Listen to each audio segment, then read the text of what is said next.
इस बैम्फर्ड के अंदर चैप्टर नंबर 45 ऑनवर्ड्स, ठीक है, it's like a one full series, और इस पे क्वेश्चंस भी बहुत आते हैं इवेंचुअली, बिकॉज मैक्रो इकोनॉमिक्स है क्या? Macro economics basically is all about the macroeconomic objectives.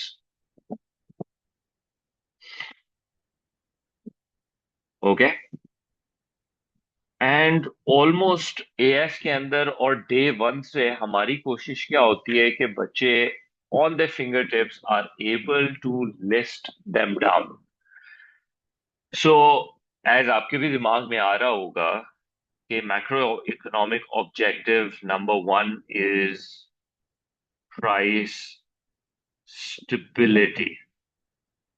We want price stability. Obviously, this is dealing with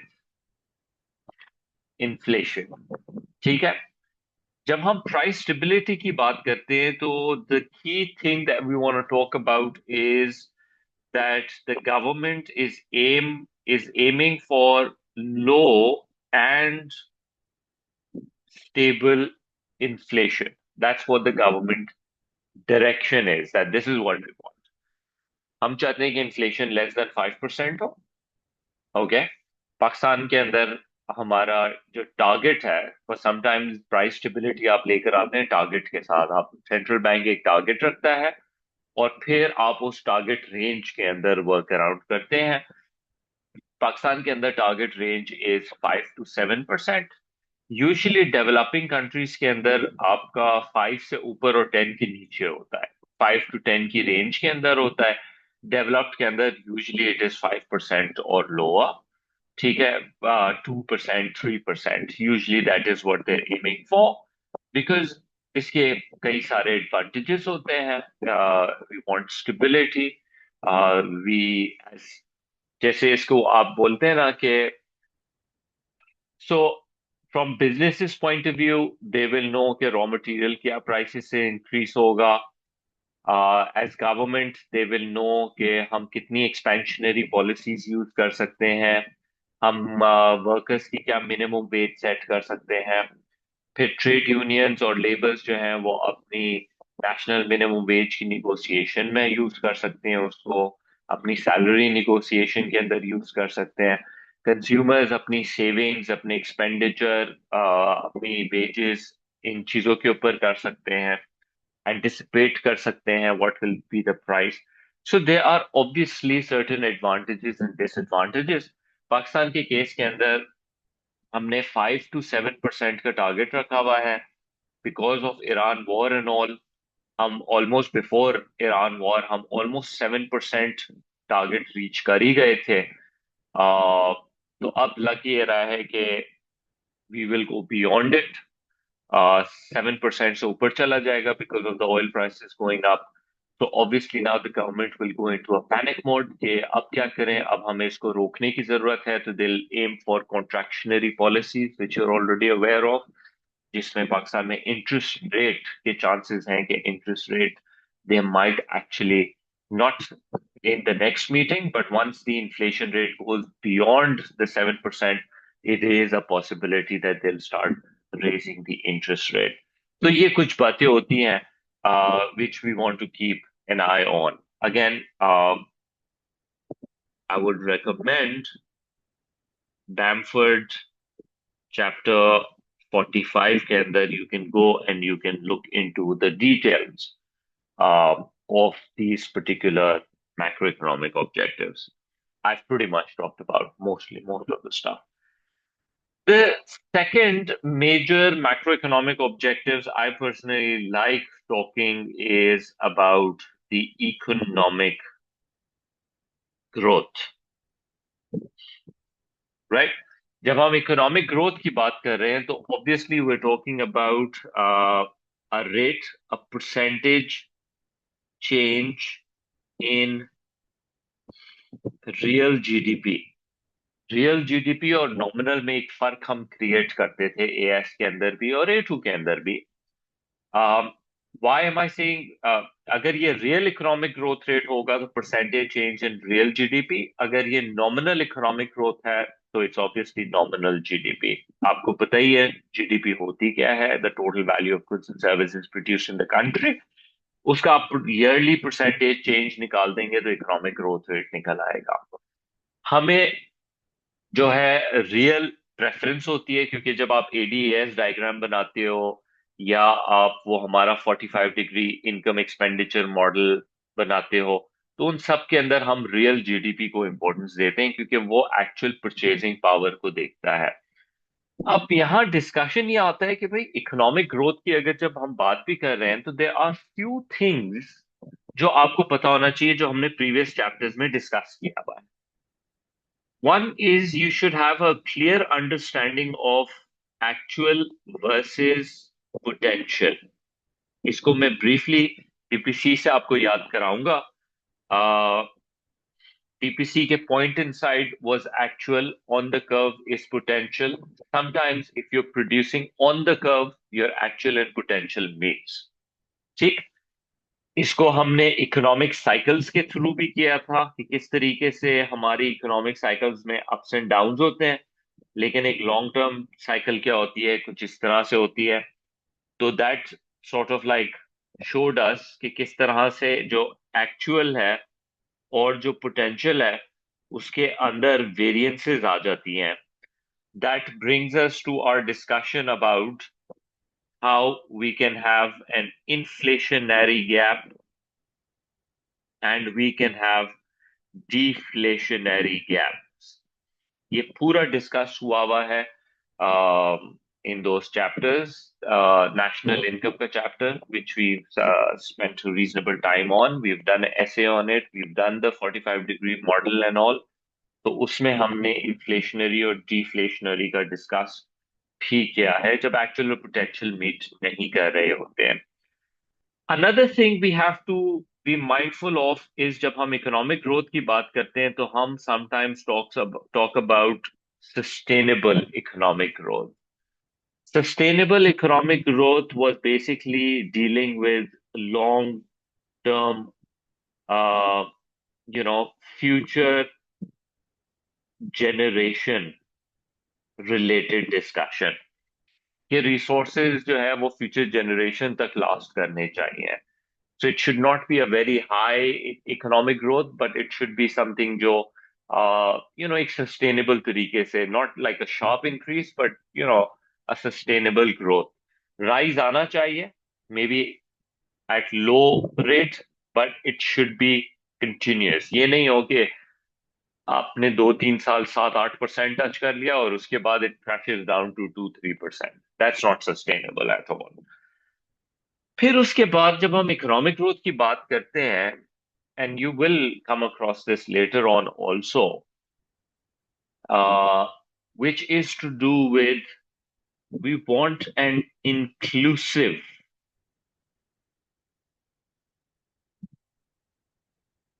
economic growth.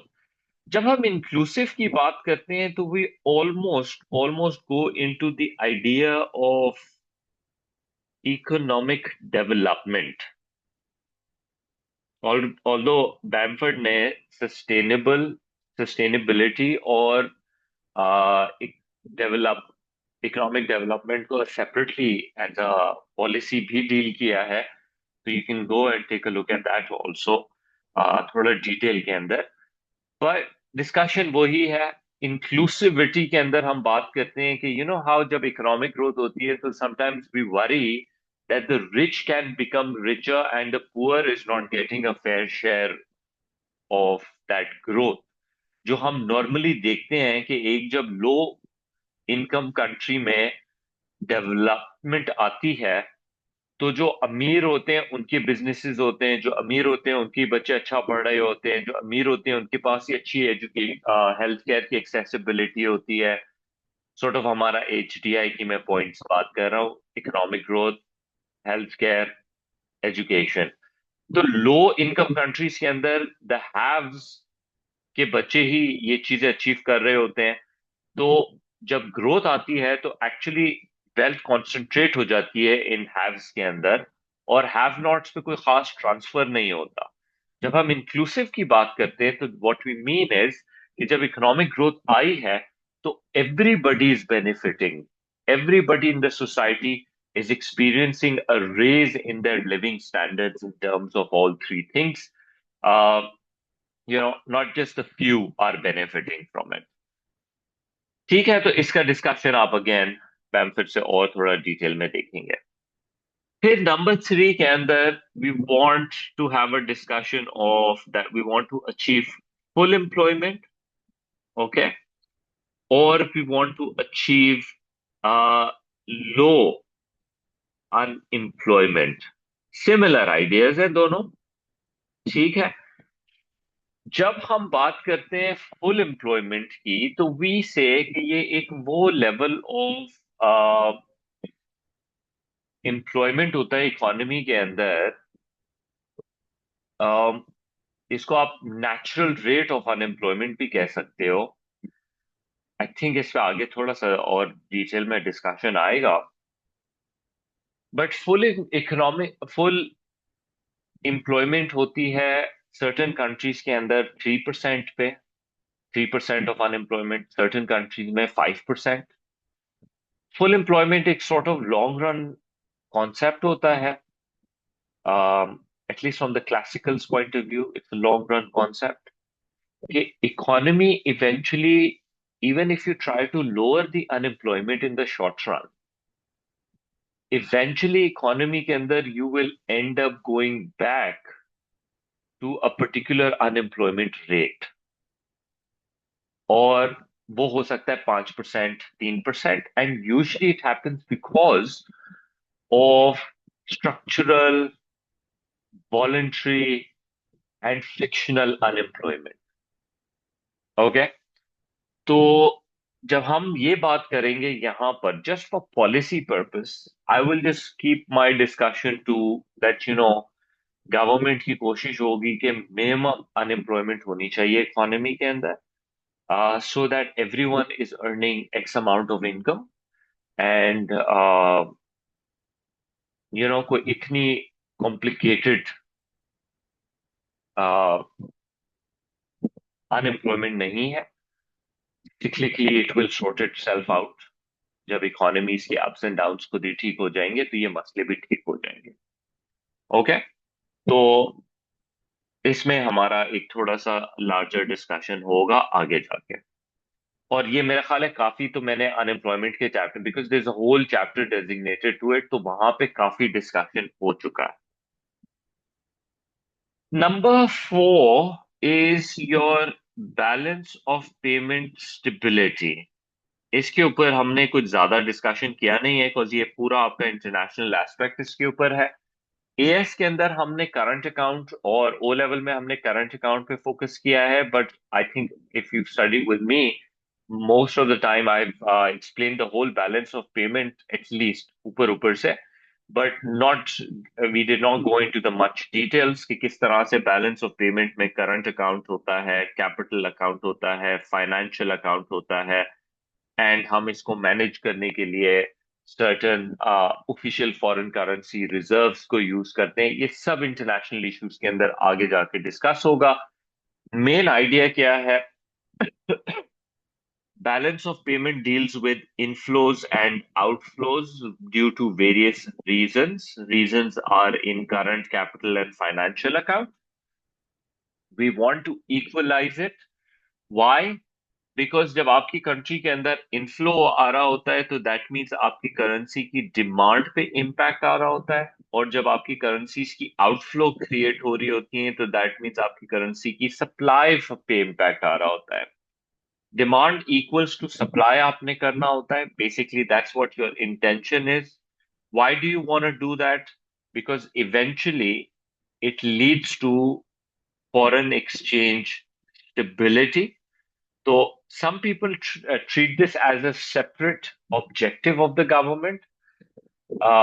I sometimes do that, but remember, balance of payment stability आ जाएगी तो foreign exchange stability भी आपके पास automatically achieve हो जाती है, because they are sort of interlinked with each other. तो obviously government की different exchange rate की चेंजेस की एपेटाइट होती है. Some countries don't want a strong currency, some don't want a weak currency. Everybody wants a stable currency. जो भी है stable होनी चाहिए. ज्यादा fluctuations is not good for your economic environment. For example, Chinese would hate for their currency to strengthen because they are export oriented. Americans should hate for a weak currency because they're a major importer. Pakistan also should hate weakening of the currency, but we have no choice. Our currency is always pressuring to go low because हमारा inflows are less and outflows are more. So we want to balance these things somehow so that we don't have to deal with these issues. ठीक हो गया? Um, After this, one of the last ones that we have, जो हम micro के अंदर AS micro में हमने deal किया था, and it comes back, it is to do with the redistribution of income and wealth. AS के अंदर आपने पूरा इसके पीछे गिनी इंडेक्स या कोफिशिएंट का डिस्कशन किया हुआ है. Which was value from 0 to 1.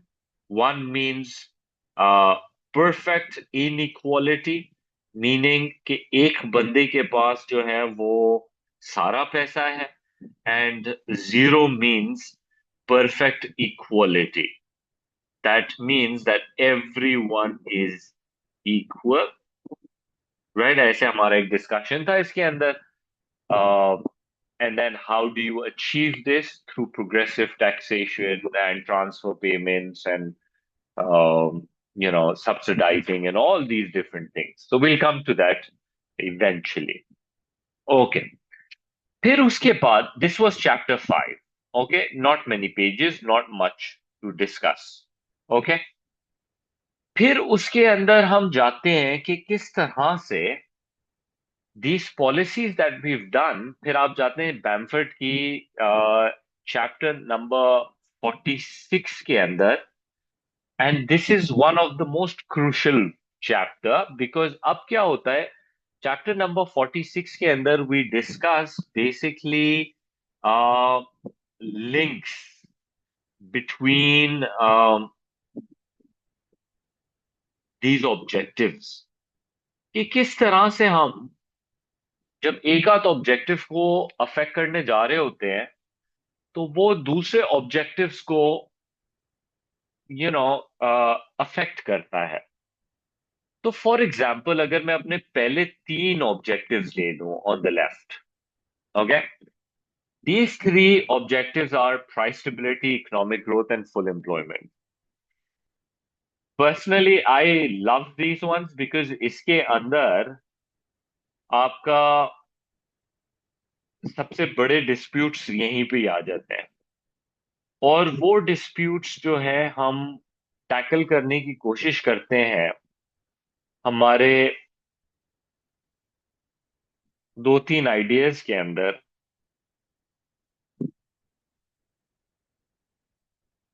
So if you remember, छोटा सा बना रहा हूं diagram just to remind you once again कि जब आपसे डायग्राम मांगे जाएंगे मैक्रो के अंदर तो please work with this one. Price level, real output पूरा लिखना प्लीज, अब्रिविएशंस अवॉइड करेंगे हम. कि किस तरीके से जब हम एडीएएस को शिफ्ट करते हैं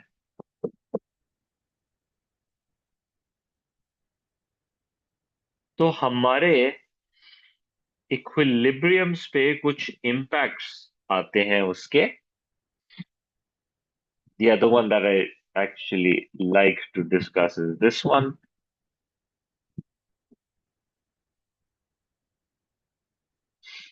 The long run, I think you should be like perfect in these, uh, and you should be happy अगर किसी उसके अंदर ये करने को आ जाए. So the discussion first three objectives on the left are discussed here, depending on what has happened. Like for example, if AD increases, right? So हमने क्या सीखा है? Number one, price stability के अंदर तो प्रॉब्लम आ गई है because you have a demand pull inflation. Please mention demand pull inflation because you've done all of this stuff. तो हुआ क्या है? You have inflation. ये इंटरलिंक की हम बात कर रहे हैं, किस तरह से inflation kicks in, but at the same time economic growth increases and employment also increases. So good on the second two, but a compromising one on the first. ठीक है? उसी तरह से अगर हम बात करें कि एडी में चेंजेस नहीं आए हैं और एएस के अंदर चेंजेस आ जाते हैं, और लेट्स सपोज एएस लेफ्ट पे चला जाता, तो ये हमारा कॉस्ट पुश इन्फ्लेशन वाला प्रॉब्लम आ जाता है। कॉस्ट पुश इन्फ्लेशन, तो स्टेबिलिटी के पॉइंट ऑफ व्यू से प्रॉब्लम आ गई बिकॉज कॉस्ट पुश इन्फ्लेशन, और इकोनॉमिक ग्रोथ के पॉइंट ऑफ व्यू से भी बड़ा मेजर इशू आ गया कि किस तरीके से आ, हमारी इकोनॉमिक ग्रोथ भी गिर गई और एम्प्लॉयमेंट भी खराब हो गई। फुल एम्प्लॉयमेंट का कॉन्सेप्ट ये वाले डायग्राम में नहीं है, अनलेस कि मैं यहाँ L R A S curve बना लेता है या कुछ, वो मैंने केन्जियन मॉडल के लिए छोड़ दिया है, जस्ट फॉर द आर्ग्यूमेंट से that these macroeconomic objectives that we have on the left, they don't simply work like this. ये आप कह सकते हो, ये शॉर्ट रन डिस्कशन कह लो इसको, ठीक है? और लॉन्ग रन के लिए इसको लेकर आ जाओ कि डिपेंड्स कि हमारी इकोनॉमी का एडी करंटली स्टैंड कहाँ करता है। तो अगर एडी स्टैंड करता है एडी वन पे और प्राइस स्टेबिलिटी हमारे पास है और करंट इकोनॉमिक ग्रोथ इधर है, और अगर एक्सपेंशनरी पॉलिसी हो भी जाती है, तो you have an increase in AD, right? But it is just phenomenal on all levels because economic growth को कुछ भी नहीं हुआ, और साथ में जो है इकोनॉमिक ग्रोथ और फुल एम्प्लॉयमेंट भी अचीव हो गई। ये तो जबरदस्त बात है, ठीक। But at the same time अगर हम एडी थ्री के ऊपर है,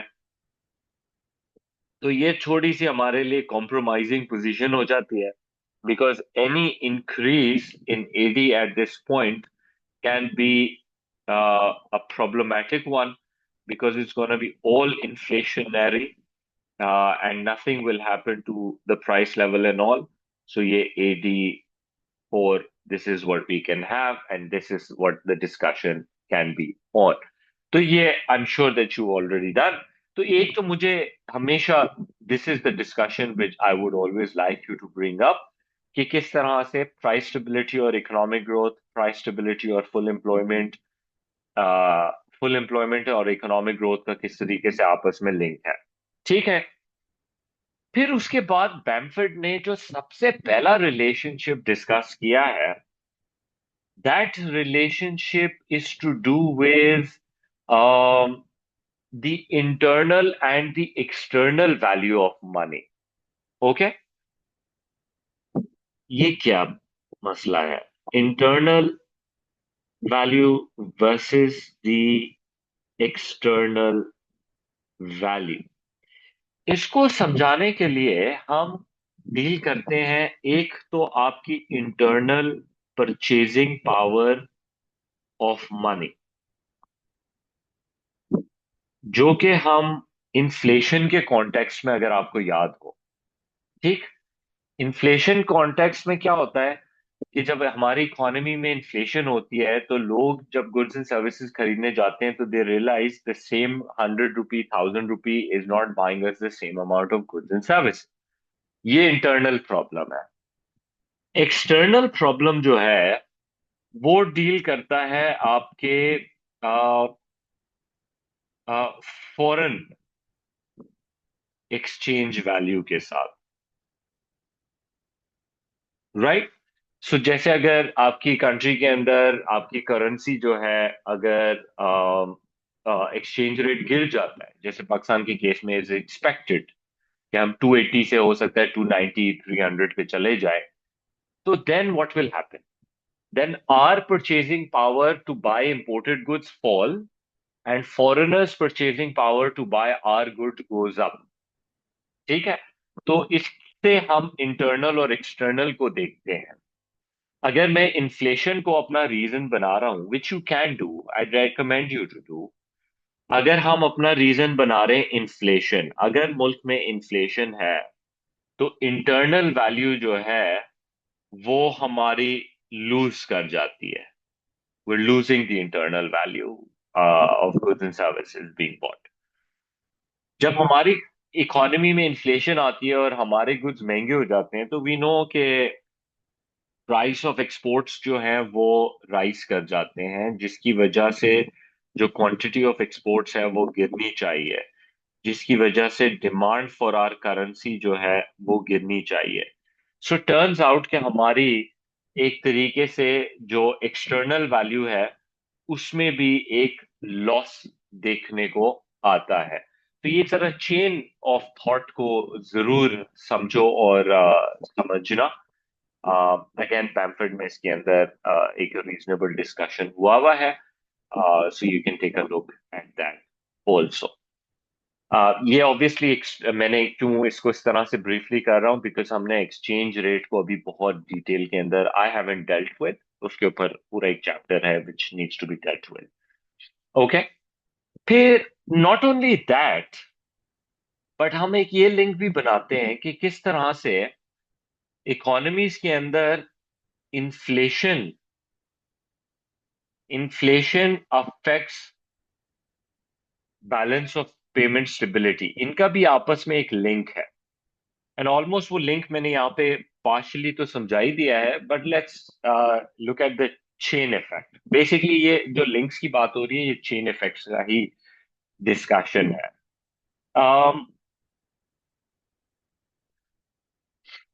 यूजली इसको हम ऐसे लेके चलते हैं, okay,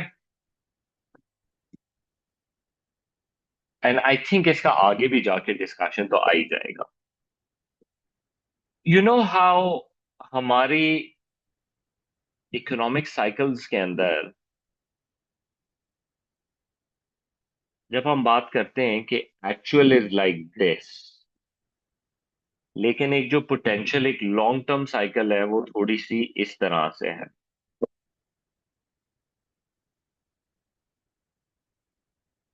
sort of potential, right? In terms of, please आपके डायग्राम्स की लेबल्स होना जरूरी है। This was time and this was GDP by the way.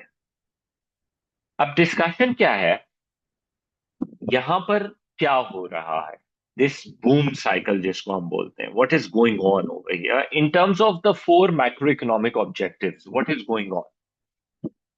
Number one, prices are going up, that means inflation is rising, economic growth is rising, unemployment is falling, current account is worsening, is going down।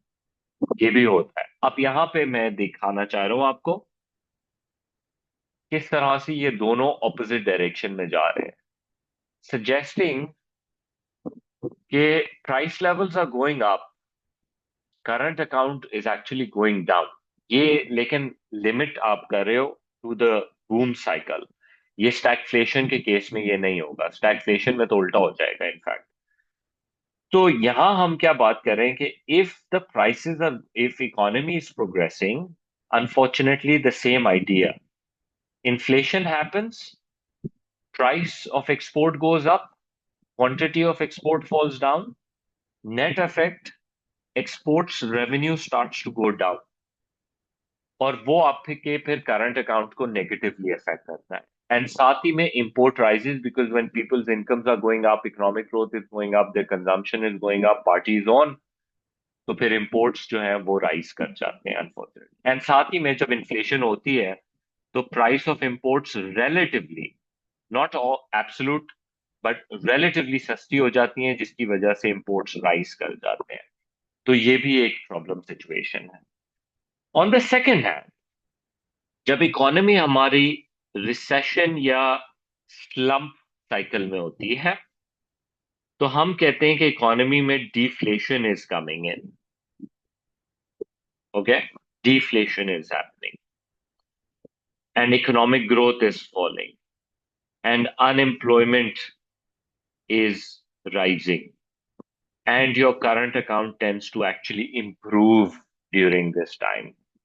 Price falls down, current account improves. Why? Because price of export is likely to go up. Price of exports is going to fall down because of deflation, and as a result, foreigners will buy goods and services. तो ये भी एक discussion हुआ हुआ है। Inflation और growth का तो हमने एडी के साथ कर ही लिया है। इन्फ्लेशन का एम्प्लॉयमेंट भी उसी के अंदर आ जाता है।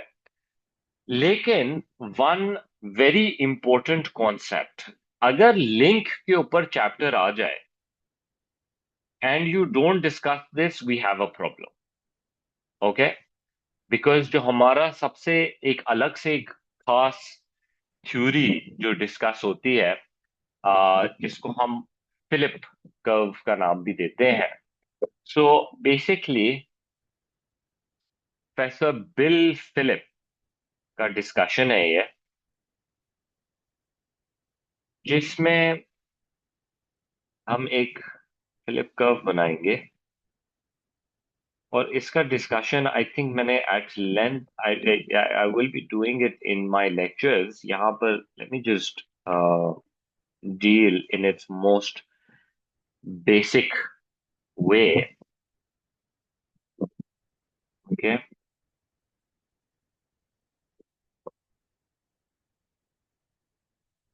तो basically professor Bill Phillip, what he does is that he studies inflation with unemployment, and he goes and he looks into the data from like 1861 to 1957, and he looks into the data, and basically in this near 100 years of data collection, what he realizes is that inflation and unemployment sort of has an inverse relationship, which he calls the short run Philip curve. Okay. What is मतलब ये भी किस तरीके से ये आप ले लें कि हर साल का जो आपका इन्फ्लेशन रेट और अनएम्प्लॉयमेंट रेट है ना, for every year, started plotting them. When he plotted them, he realized, इसको आप रिग्रेशन एनालिसिस कहते हैं, that there is a pattern, that ये एक नंबर्स जो हैं वो एक इनवर्स रिलेशनशिप के अंदर चल रहे हैं। तो उससे आपने एक बेस्ट पॉसिबल स्ट्रेट लाइन बना ली to show the best sort of result. ये हम सॉर्ट ऑफ डिस्कशन शो कर सकते हैं हमारे एडीएएस डायग्राम के अंदर, and we'll try to like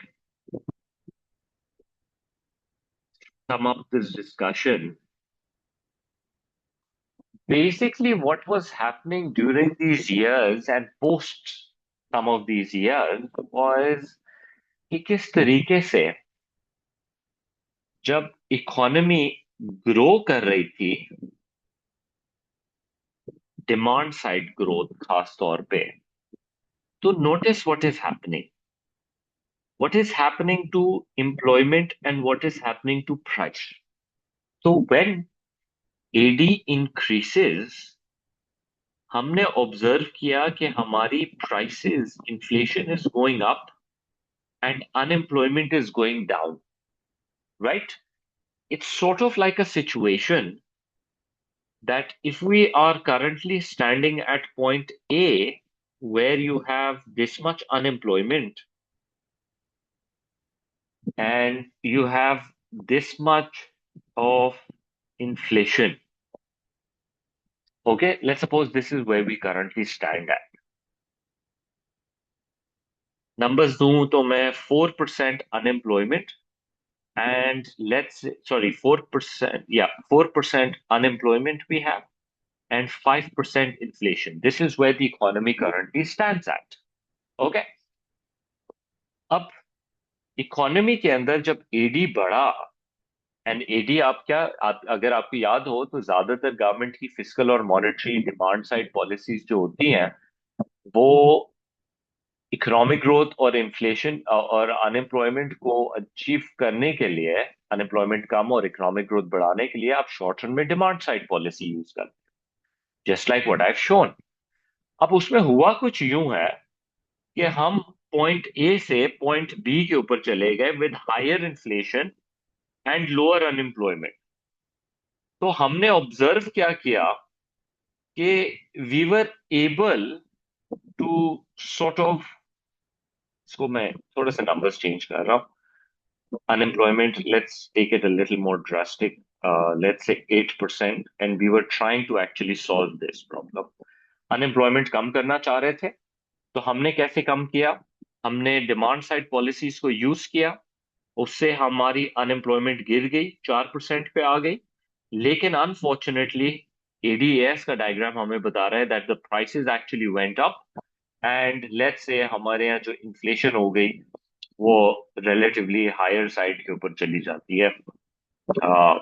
let's say unemployment went up to like 12%। ठीक है, हम पॉइंट बी पे। तो हमने एक बात ये सीखी कि Philip curve is telling us that when you try to reduce unemployment, you end up with inflation and you have a movement along the curve, movement along the Philip curve, leftward movement. Okay. You have a leftward movement along the curve. Okay. अब inflation बहुत ज्यादा हो गई है, that's a problem for us. और employment अच्छी खासी, unemployment कम भी हो गई है। अब अगर government goes for a contractionary policy so that we can deal with inflation, तो we are going to try and reduce AD. ऐसा ही है ना? तो जब हम एडी को टैकल करने की कोशिश करेंगे तो what happens is price level falls down and unemployment goes up. Unemployment बढ़ गई because economic growth is falling and price levels जो है वो गिर गए। तो दैट मीन्स कि जब एडी के अंदर ड्रॉप आएगा तो we will experience an opposite reaction and we are going to have a movement along the curve, but it's going to be a right word. तो हम यहां पर एक रिलेशनशिप देख सकते हैं जो professor Bill Philip was showing us कि किस तरीके से हमारी attempt in the short run to reduce unemployment will cause inflation, and to reduce inflation will cause unemployment. Okay? So that's the first concept that is being discussed. Okay? ये आपका basically Philip curve का एक short run का starting point.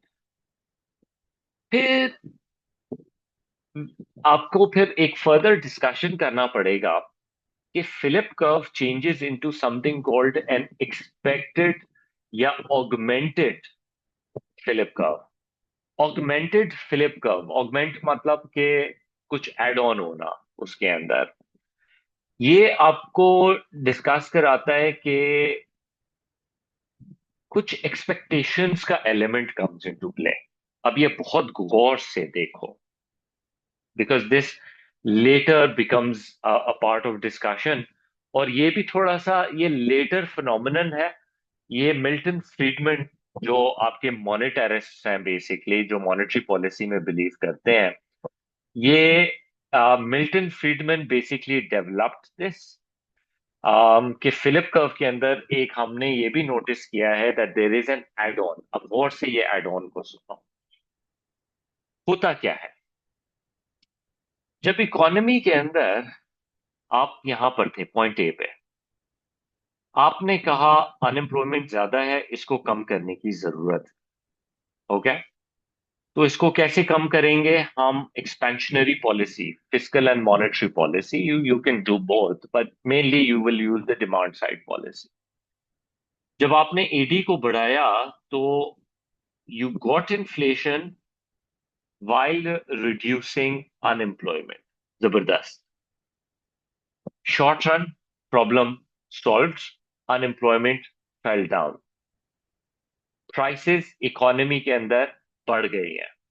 जी follow. अब issue क्या है? From the business's point of view, from workers' point of view, there are two things which are happening right now. One is the businesses, because of rising demand, have started to raise their prices because of inflation. And we can see that over here. Inflation आ रही है, but workers के साथ एक problem हो गई है। Workers do not know inflation कितनी आई है, कितना परसेंटेज आई है, क्योंकि रिमेंबर प्राइसेस स्लोली राइज कर रही होती है। अभी वर्कर्स को नहीं पता कि 12% इन्फ्लेशन आई है। Workers are still thinking last time 5% inflation आई होगी तो अभी भी 5% इन्फ्लेशन ही होगी। They ask for 5% raise. Okay, but remember inflation एक over a period of time आती है। It doesn't happen smack, you know, first Jan of the year कि 12% इन्फ्लेशन आ गई। इन्फ्लेशन आहिस्ता आहिस्ता से बढ़ती है। वर्कर्स ये एक्सपीरियंस करते हैं over the period of time. They had experience 5% inflation, businesses have experienced कि 12% इन्फ्लेशन हो गई है, they have raise their prices on average. अब यहाँ पे एक मनी इल्यूजन क्रिएट हो गया है कि इकोनॉमी में prices are rising at a faster rate, but workers don't really know that they are still asking for 5% inflation, wages basically extra. Businesses को यहाँ एक इंसेंटिव क्रिएट हो गया है, they are getting 5-12% more in prices, they only have to pay 5% to their workers. Okay, so businesses को एक advantage मिल गया है कि उनको रेट अच्छा मिल रहा है और वर्कर्स को कम पे करना पड़ रहा है, तो कॉस्ट साइड से they are in an advantage side, so they are interested in hiring more people. Workers के साथ क्या हो रहा है कि वर्कर्स आर रियलाइजिंग यार कुछ गड़बड़ है, we are not able to afford stuff even with 5%, तो maybe it is 8%, so they ask for higher wages 8%। Okay, तो उसमें क्या होता है कि उसमें the cost of production starts to rise for the business. Okay, incentive जो था, जो 4% का अभी भी एक इंसेंटिव है उनको ना, 12% में प्राइस राइज हो रही है, 4-8% वो वर्कर्स को पे कर रहे हैं, 4% में अभी भी रियल बेनिफिट है उनको। बट वर्कर्स आर रियलाइजिंग कि यू नो व्हाट, 8% में भी काम नहीं हो रहा। That's what expectations is about. Workers are expecting 5%, 8%, and जैसे ही वो, they will expect 12% inflation and they will ask for 12% rise in the wages. Interesting thing will happen. What is that interesting thing? हुआ क्या है कि because the workers were asking for higher wages, उसकी वजह से businesses का जो aggregate supply curve है वो लेफ्ट में शिफ्ट होता जा रहा था। और जब आपने इतनी इन्फ्लेशन एक्सपेक्ट कर ली 12%, तो आपकी जो कॉस्ट ऑफ प्रोडक्शन है that has gone reasonably high now. और वो जो रियल टर्म्स में एडवांटेज मिल रहा था, रिमेंबर, जब एग्रीगेट सप्लाई लेफ्ट में जाता है, जिसको आप स्टैग्फ्लेशन भी कह सकते हो और cost push inflation is the term we want to use, prices are rising and unemployment is also happening. दोनों चीजें हो गई। जब हमारा एग्रीगेट सप्लाई गिरा तो वी ऑब्जर्व्ड कि price also rose and unemployment also rose. तो ये तो एक तरीके का शिफ्ट क्रिएशन है। फिलिप कर्व में एक शिफ्ट क्रिएट हो गया, क्योंकि शिफ्ट देखो क्या बता रहा है, prices went up and unemployment also happened. तो ये जो हम पॉइंट बी पे थे लेट्स से, और जो पॉइंट सी पे चले गए, this is what it is showing कि एक थोड़ा सा टाइम अगर आप देंगे ना, तो कॉस्ट कैचअप करेगी, एग्रीगेट सप्लाई पीछे जाएगा, और प्राइसेस भी बढ़ जाएंगी और अनएम्प्लॉयमेंट भी आ जाएगी। एंड यू कैन नोटिस हम वापस से 8% के ऊपर रीच कर गए हैं, बिकॉज जब वर्कर्स की expectations come into play, the Phillip curve shifts to the right because of higher cost, and you end up back. हुआ क्या है, अनएम्प्लॉयमेंट रेट वही है 8%, सिर्फ और सिर्फ इन्फ्लेशन आ गई। तो ये जो गवर्नमेंट ने शॉर्ट रन के अंदर अनएम्प्लॉयमेंट को कम करने की कोशिश की, that ended up taking you back to the same unemployment rate but with a higher inflation rate. And this will happen over and over again कि अगर गवर्नमेंट फिर अनएम्प्लॉयमेंट को कम करने की कोशिश करेगी through demand side policy, and take you to point D let's say, workers इस बार स्मार्टली जल्दी रिएक्ट करेंगे। ठीक, इस बार क्या होगा कि ज्यादा अनएम्प्लॉयमेंट कम करने के लिए, लाइक ऑलमोस्ट लाइक 4% पे लेके जाने के लिए, हमें काफी मैसिव एडी की पॉलिसीज फॉलो करनी पड़ेंगी, और फिर वर्कर्स विल कैच अप, और हम दोबारा 8% with a higher inflation rate of like say 20%. This process will continue to happen. तो गवर्नमेंट को बार बार ये मनी इल्यूजन क्रिएट करना पड़ेगा with more and more demand side policies, कि अनएम्प्लॉयमेंट एक सर्टेन लेवल पे हम कम कर लें, लेकिन at the expense of inflation, inflation ज्यादा ऊपर ऊपर जाता जाएगा eventually, and it's gonna start creating a lot of problems for us. लेकिन the thing to observe here is कि लॉन्ग रन के अंदर हम बार बार 8% के ऊपर आएंगे। इसको हम कहते हैं long run Phillip curve, also known as the natural rate of unemployment, which is due to various reasons. तो लॉन्ग रन के अंदर we will over and over again we're going to come to the same 8%. अब इसको अगर आपने हल करना है, this long run Phillip curve को, I think in one of the essays I have discussed this, कि ये जो लॉन्ग रन फिलिप कर्व का सॉल्यूशन है, अगर मैं चाहता हूं कि ये कर्व मूव कर जाए हियर और 4% पे नेचुरल रेट पे हम आ जाए, तो द सॉल्यूशन इज कि अगर ये सप्लाई कर्व मेरा राइट हैंड साइड पे चला जाए, okay, which is talking about if aggregate supply increases, so prices falls down and unemployment falls down. That is a shift of the supply curve to the right. Right, ये हम इस diagram में भी देख सकते हैं कि अगर ये कर्व राइट पे चला जाए, which is our supply side policy basically, so how prices will also go down and employment will also increase, and that is what we are looking for basically. तो यहाँ पर हमारा ये एक आपका एक लेंदी डिस्कशन होता है कि जब हम लिंक्स की बात कर रहे होते हैं, जब हम पॉलिसीज की बात कर रहे होते हैं, क्योंकि यहाँ पे नोटिस करो मैंने एक तरीके से तुम्हें ऑलमोस्ट फिस्कल मॉनेटरी पॉलिसी के अंदर ले जाके तुमको ये सोल्यूशन बेसिकली दिया है।